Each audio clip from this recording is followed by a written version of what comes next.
Fala, leitores da Bíblia. Hoje a gente vai ler Provérbios, capítulo 6.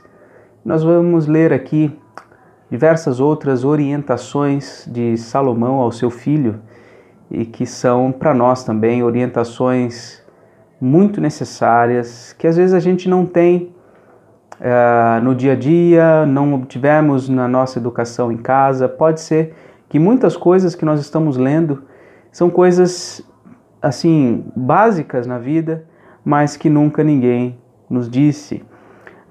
Neste capítulo 6 de Provérbios, nós vamos ver a advertência contra o servir de fiador, a advertência contra a preguiça, a advertência contra a maldade e, por fim, novamente, uma nova advertência contra a mulher adúltera. Diz assim, então, a primeira parte do 1 ao 5. Filho meu, se ficaste por fiador do teu companheiro e se te empenhaste ao estranho, estás enredado com o que dizem os teus lábios. Estás preso com as palavras da tua boca. Agora, pois, faze isto, filho meu, e livra-te, pois caíste nas mãos do teu companheiro. Vai, prostra-te e importuna o teu companheiro. Não dê sono aos teus olhos, nem repouso às tuas pálpebras. Livra-te como a gazela da mão do caçador e como a ave da mão do passarinheiro. Olha que conselho interessante, né?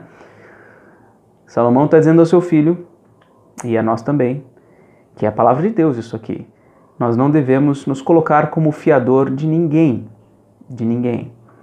Porque quando nós nos colocamos como fiador de qualquer pessoa que seja, nós estamos garantindo que a dívida daquela pessoa, a palavra que aquela pessoa deu, se não for cumprida, nós somos responsáveis. Então, isto não é bom, não é saudável. Isso pode nos trazer problemas muito sérios. Então, como princípio básico de vida, não devemos nos tornar fiadores de ninguém. Do versículo 6 em diante, agora a advertência contra a preguiça. Vai ter com a formiga, ó preguiçoso, considera os seus caminhos e sê sábio. Não tendo ela chefe, nem oficial, nem comandante, no estio prepara o seu pão, na cega ajunta o seu mantimento. Ó preguiçoso, até quando ficarás deitado? Quando te levantarás do teu sono? Um pouco para dormir, um pouco para tosquenejar, um pouco para encruzar os braços em repouso, assim sobrevirá a tua pobreza como um ladrão e a tua necessidade como um homem armado. Olha que coisa importantíssima para a vida humana, não ser preguiçoso, não ser preguiçoso.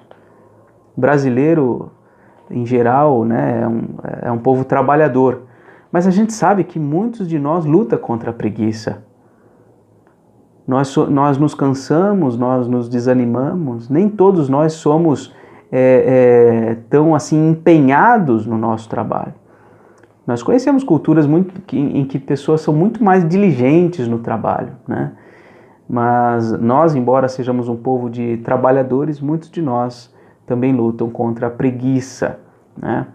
Talvez você já tenha reclamado do seu trabalho, talvez você já tenha ouvido alguém reclamando do trabalho. Muito da nossa reclamação é por conta da nossa preguiça, porque a gente não está disposto a fazer o que nós fomos chamados a fazer.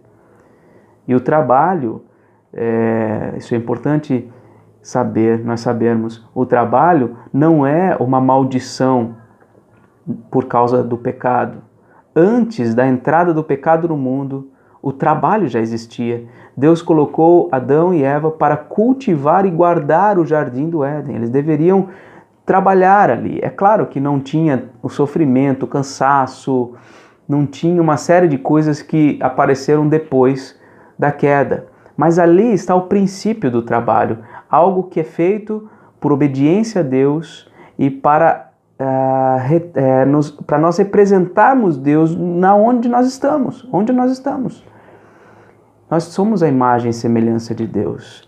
E por isso nós devemos agir como governantes, como representantes de Deus nesta terra, com aquilo que Ele nos deu para fazer.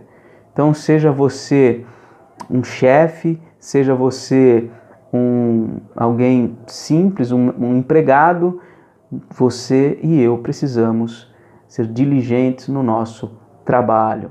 E o conselho que ele dá é: vai ter com a formiga, ó preguiçoso. Olha para a formiga, um ser tão pequenininho e parece que é incansável no trabalho, né? Quando no estio, ou seja, quando não tem chuva, a formiga prepara o seu pão, né?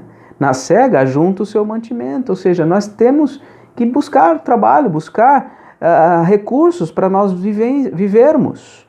O preguiçoso não, o preguiçoso vive deitado. E quanto mais ele vive deitado, mais preguiçoso ele fica. A preguiça é sim um pecado. A gente às vezes não pensa assim, né? Mas a preguiça é sim um pecado. No Novo Testamento, eu não lembro qual é a carta especificamente, mas acho que é aos Tessalonicenses, se não me engano.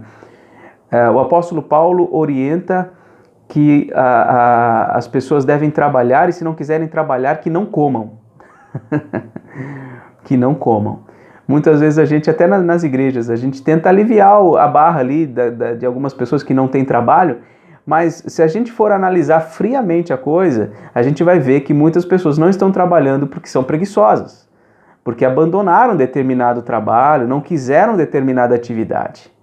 E aí sobra para a igreja ou para os familiares ficarem sustentando aqueles que escolhem trabalho. Isso não é justo, isso não é correto. Muitas vezes, quando nós ajudamos pessoas que não querem trabalhar, nós estamos sendo coniventes com o pecado delas, porque a preguiça é sim um pecado. Versículo 12, advertência contra a maldade. O homem de Belial, o homem vil, é o que anda com a perversidade na boca, acena com os olhos, arranha com os pés e faz sinais com os dedos. No seu coração há perversidade. Todo o tempo maquina o mal, anda semeando contendas, pelo que a sua destruição virá repentinamente. Subitamente será quebrantado sem que haja cura. 6 coisas o Senhor aborrece, e a 7ª a sua alma abomina: olhos altivos, língua mentirosa, mãos que derramam sangue inocente, coração que trama projetos iníquos, pés que se apressam a correr para o mal, testemunha falsa que profere mentiras, e por fim, o que semeia contendas entre os irmãos. Este é o homem mau. Este é o homem de Belial, o homem vil. Faz todas essas coisas. Tem um olhar altivo, mente, faz mal para pessoas inocentes, fica pensando em coisas iníquas, ou seja, não corretas,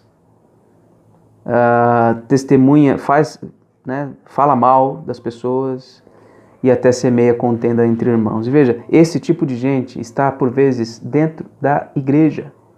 Pessoas que semeiam contendas entre irmãos. Aqui está dizendo que a alma do Senhor abomina quem semeia contenda entre os irmãos.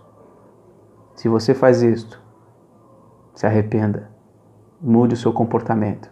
Agora, se você sabe de pessoas que vira e mexe, vêm e começam a difundir ideias na sua cabeça para você pensar mal contra o outro, para você se posicionar contra o outro, elimine essa pessoa da sua vida. Elimine, porque você está sendo contaminado.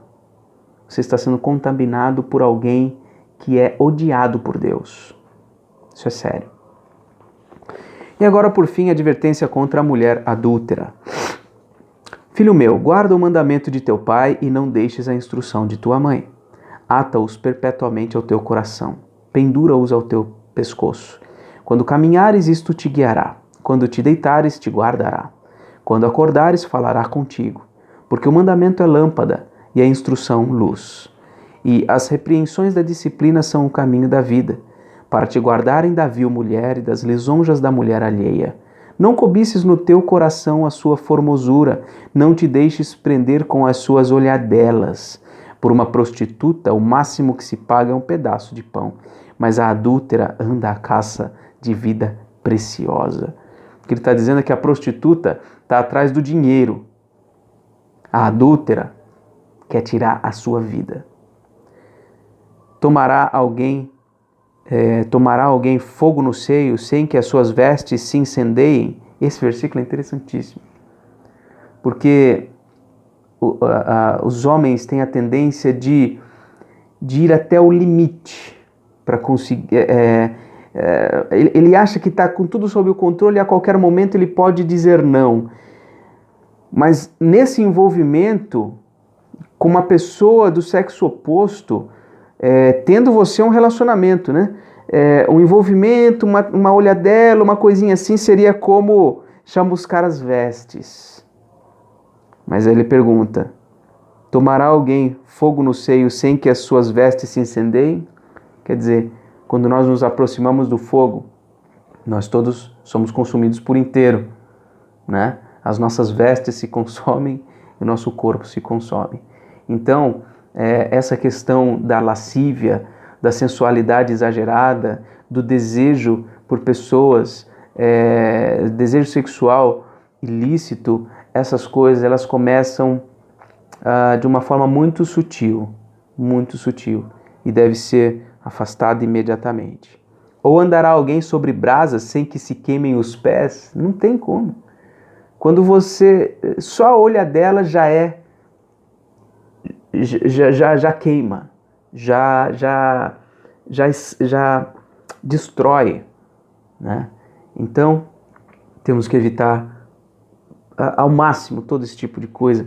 Eu acho que é mais ou menos isso que Jesus quis dizer quando ele disse que se o teu olho te faz tropeçar, arranca ele. O sentido não é literal, é óbvio que você não tem que pegar o teu olho, tirar ele da órbita do teu olho e arrancar e jogar fora. Não é isso. Mas é você cortar pela raiz aquilo que te faz pecar. Você tem que ser radical na luta contra o seu pecado. Esse é o ensinamento de Jesus e é isso que está sendo colocado aqui. Assim será com o que se chegar à mulher do seu próximo. Não ficará sem castigo todo aquele que a tocar. Não é certo que se despreza o ladrão quando furta para saciar-se tendo fome? Pois este, quando encontrado, pagará 7 vezes tanto, entregará todos os bens de sua casa. O que adultera com uma mulher está fora de si. Só mesmo quem quer arruinar-se é que pratica tal coisa. Achará açoites e infâmia, e o seu opróbrio nunca se apagará. Opróbrio é vergonha. Nunca se apagará. Porque o ciúme excita o furor do marido e não terá compaixão no dia da vingança. Não se contentará com o resgate, nem aceitará presentes, ainda que sejam muitos. E ainda vai ser bom se cair na mão do marido.